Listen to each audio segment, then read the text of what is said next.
दो नाक वाले लोग। हरिशंकर परसाई।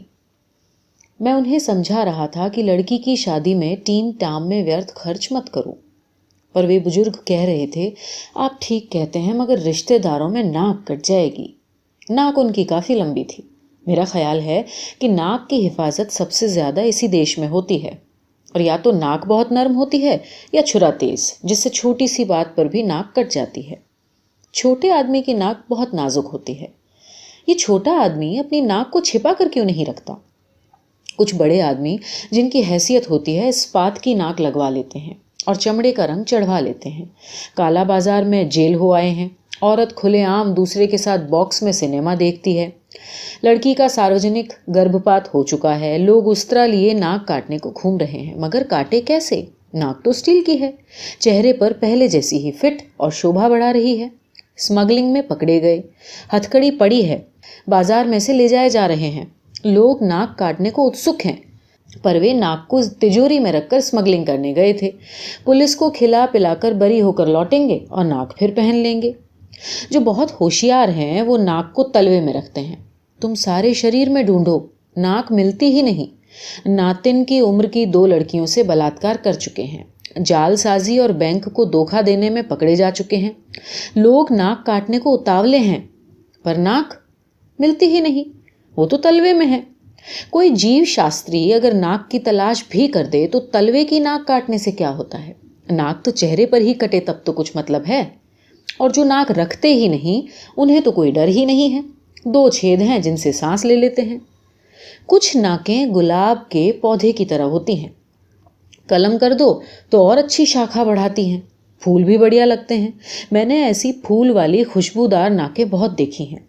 जब खुशबू कम होने लगती है, ये फिर कलम करा लेते हैं, जैसे किसी औरत को छेड़ दिया और जूते खा गए। जूते खा गए अजब मुहावरा है। जूते तो मारे जाते हैं, वे खाए कैसे जाते हैं? मगर भारतवासी इतना भुखमरा है कि जूते भी खा जाता है। नाक और तरह से भी बढ़ती है। एक दिन एक सज्जन आए, बड़े दुखी थे। कहने लगे, हमारी तो नाक ही कट गई। लड़की ने भागकर एक विजातीय लड़के से शादी कर ली। हम ब्राह्मण और लड़का कलाल, नाक कट गई। हमने उन्हें समझाया, कटी नहीं है, कलम हुई है।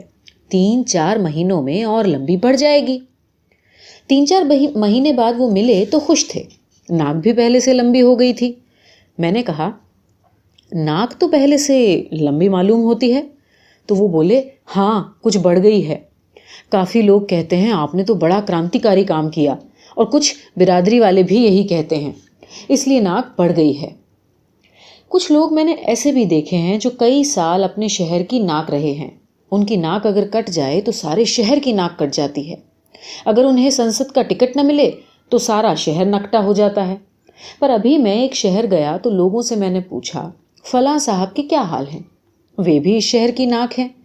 तभी एक मस्खरे ने कहा, हाँ साहब, वे अभी भी शहर की नाक ही हैं, मगर छिन की हुई। ये विभत्स रस है। हालांकि रस सिद्धांत प्रेमियों को अच्छा लगेगा, मगर बात मैं उन सज्जन की ही कर रहा था जो मेरे सामने बैठे थे और लड़की की शादी पुराने ठाठ से ही करना चाहते थे। पहले वो रईस थे, यानी मध्यम हैसियत के रईस, अब गरीब हैं। बिगड़ा रईस और बिगड़ा घोड़ा एक ही तरह के होते हैं। दोनों बौखला जाते हैं। किससे उधार लेकर खा लें, ठिकाना नहीं। उधर बिगड़ा घोड़ा किसे कुचल दे, ठिकाना नहीं। आदमी को बिगड़े रईस और बिगड़े घोड़े दोनों से दूर रहना चाहिए। मैं तो भरसक कोशिश करता हूँ। मैं तो मस्ती से डोलते आते सांड को देखकर भी सड़क के किनारे की इमारत के बरामदे में चढ़ जाता हूँ। बड़े भाई साहब आ रहे हैं, इनका आदर करना चाहिए। तो जो भूतपूर्व संपन्न बुजुर्ग मेरे सामने बैठे थे वो प्रगतिशील थे। लड़की का अंतर जातीय विवाह कर रहे थे। वे खत्री और लड़का शुद्ध कान्य कुब्ज।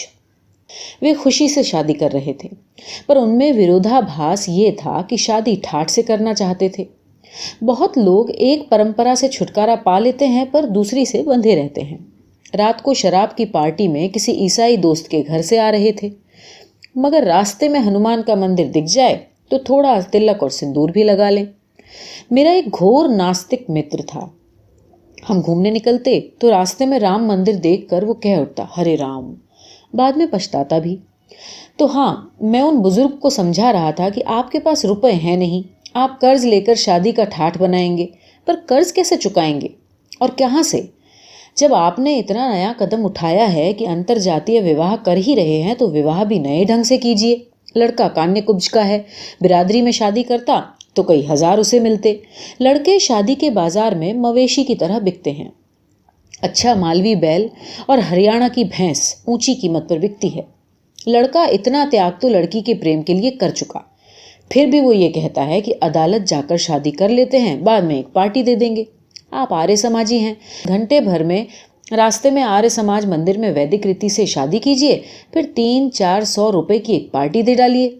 लड़के को एक पैसा भी नहीं चाहिए, लड़की के कपड़े वगैरह मिलाकर शादी 1000 में हो जाएगी। वो कहने लगे, बात तो आप ठीक कहते हैं, मगर रिश्तेदारों को तो बुलाना ही पड़ेगा। फिर जब वो आएंगे तो इज्जत के ख्याल से सजावट, खाना, भेंट सब कुछ करना होगा। मैंने कहा, आपका यहाँ तो कोई रिश्तेदार है ही नहीं, वो है कहाँ? उन्होंने जवाब दिया, वो पंजाब में है, पटियाला में ही 3 करीबी रिश्तेदार हैं, कुछ दिल्ली में और कुछ आगरा में। मैंने कहा, जब पटियाला वाले के पास आपका निमंत्रण पत्र पहुंचेगा तो पहले तो वो आपको 10 गालियां देगा। मई का ये मौसम, इतनी गर्मी, लोग तड़ातड़ लू से मर रहे हैं, ऐसे में इतना खर्च लगाकर जबलपुर जाओ, कोई बीमार हो जाए तो और मुसीबत। पटियाला या दिल्ली वाला आपका निमंत्रण पाकर खुश नहीं, दुखी होगा। निमंत्रण पत्र न मिला तो वो खुश होगा और बाद में बात बनाएगा, कहेगा, आजकल जी डाक की इतनी गड़बड़ी हो गई है ना कि बस निमंत्रण पत्र तो हमें मिला ही नहीं, वरना ऐसा हो सकता था कि आप बुलाएं और हम ना आए। मैंने कहा, मैं आपसे कहता हूं कि दूर से रिश्तेदार का निमंत्रण पत्र मुझे मिलता है तो मैं तो घबरा जाता हूं। सोचता हूं, जो ब्राह्मण 11 रुपए में शनि को उतार दे, 25 रुपए में सगोत्र विवाह करा दे, मंगली लड़की का मंगल 15 रुपयों में उठाकर शुक्र के दायरे में फेंक दे, वो लग्न सितंबर से लेकर मार्च तक सीमित क्यों नहीं कर देता? मई और जून की भयंकर गर्मी में लगने गोल क्यों नहीं कर देता? वो कर सकता है। और फिर ईसाई और मुसलमानों में जब बिना लग्न के शादी होती है तो क्या वरवधू मर जाते हैं? 8 प्रकार के विवाहों में जो गंधर्व विवाह है वो क्या है? वो यही है जो आज होने लगा है कि लड़के लड़की भागकर कहीं शादी कर लेते हैं। इधर लड़की का बाप गुस्से में पुलिस में रिपोर्ट करता है कि अमुक लड़का हमारी नाबालिग लड़की को भगा ले गया, मगर कुछ नहीं होता क्योंकि लड़की मैट्रिक का सर्टिफिकेट साथ ले जाती है जिसमें जन्म की तारीख लिखी होती है। पर वो कहने लगे, नहीं जी, रिश्तेदारों में नाक कट जाएगी। मैंने कहा, पटियाला से इतना किराया लगाकर नाक काटने इधर कोई नहीं आएगा, फिर पटियाला में कटी नाक को इधर देखेगा कौन? काट लें पटियाला में। थोड़ी देर तो वो चुपचाप गुमसुम बैठे रहे। मैंने कहा, देखिए जी, आप चाहें तो मैं पुरोहित हो जाता हूँ और घंटे भर में शादी करा देता हूँ। वो चौंक गए, कहने लगे, क्या बात करते हैं, आपको शादी कराने की विधि आती है? मैंने कहा, हाँ, ब्राह्मण का बेटा हूँ। बुजुर्गों ने ये सोचा होगा कि लड़का नालायक है, निकल जाए और किसी काम धंधे के लायक न रहे तो कम से कम सत्यनारायण की कथा और विवाह विधि तो इसे सिखा ही दो। ये तो मैं बचपन में ही सीख चुका था। मैंने आगे कहा, और ये बात और कि आजकल संस्कृत समझता कौन है और पंडित क्या कह रहा है इससे किसे मतलब, सुनता कौन है? वो तो अम और अहम इतना जानते हैं।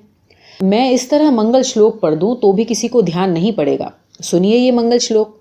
ओम Jack and Jill went up the hill to fetch a pail of वाटरम। ओम Jack fell down and broke his crown and Jill came tumbling after him, कुर्यात सदा मंगलम। आया समझ में? लोग भी इसे वैदिक मत मंत्र ही समझेंगे। वे हंसने लगे। मैंने कहा, लड़का उत्तर प्रदेश का कान्य कुब्ज और आप पंजाब के खत्री, एक दूसरे के रिश्तेदारों को कोई नहीं जानता। आप एक सलाह मेरी मानिए, इससे कम में भी निपट जाएगा और नाक भी कटने से बच जाएगी। लड़के के पिता की मृत्यु हो चुकी है, आप घंटे भर में शादी करवा दीजिए। फिर रिश्तेदारों को चिट्ठी लिखिए कि इधर लड़के के पिता को दिल का तेज दौरा पड़ा। डॉक्टरों ने उम्मीद छोड़ दी थी, 2-3 घंटे वे किसी तरह जी सकते थे।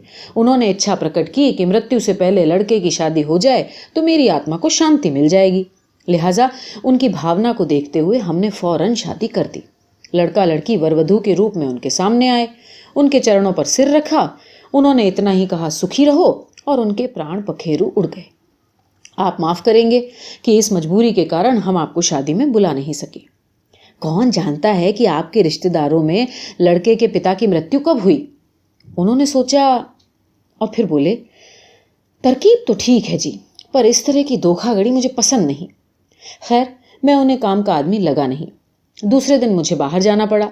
2-3 महीने बाद जब लौटा तो लोगों ने बताया कि उन्होंने सामान और नकद लेकर शादी कर डाली। 3-4 दिन बाद से ही साहूकार सवेरे से तकादा करने आने लगे। रोज उनकी नाक थोड़ी थोड़ी कटने लगी। मैंने पूछा, अब क्या हाल है?